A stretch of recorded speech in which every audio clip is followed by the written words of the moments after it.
So there's a lot that we're skipping over with the Jackson-Calhoun relationship, but suffice to say, Jackson and Calhoun did not like each other by the time the nullification crisis starts. After the Tariff of Abominations, after the South Carolina exposition and protest is signed, the Congress does negotiate and creates a new tariff in 1832. So they revised the tariff. But the thing is, they kept the tariff on the British cloth still high. And that really angered the South, especially South Carolina, because if the British tariff on British cloth is still high, that means that the British are going to be mad. They're going to buy less American cotton. And that's going to mean that the South Carolina economy is going to suffer. And by this point, by the 1830s, the Southern economy is really booming with cotton. And that means that they're really invested in this cotton production and the enslavement of Africans. And there's this whole economy built around this. So when we say they're arguing over a tariff, what they're really saying is they're arguing over the enslavement and cotton production system.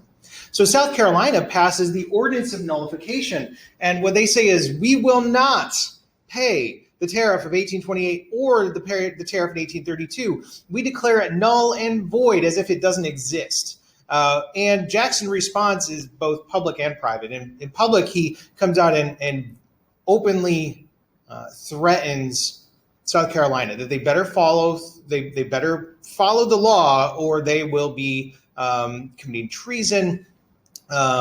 He's able to eventually get Congress to pass something called the Force Bill.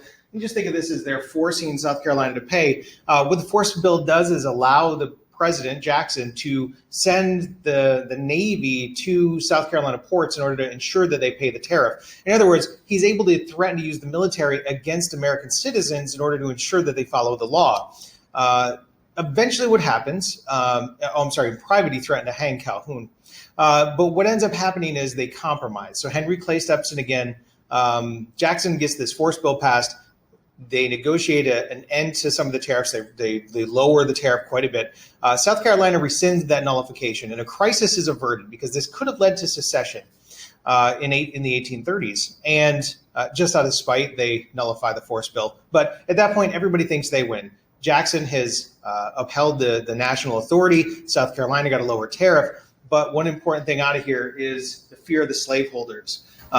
They are afraid that if this tariff could remain in effect, and if the North now is gathering so much power that they can force an economic system on the South like this, who knows, maybe slavery might go next.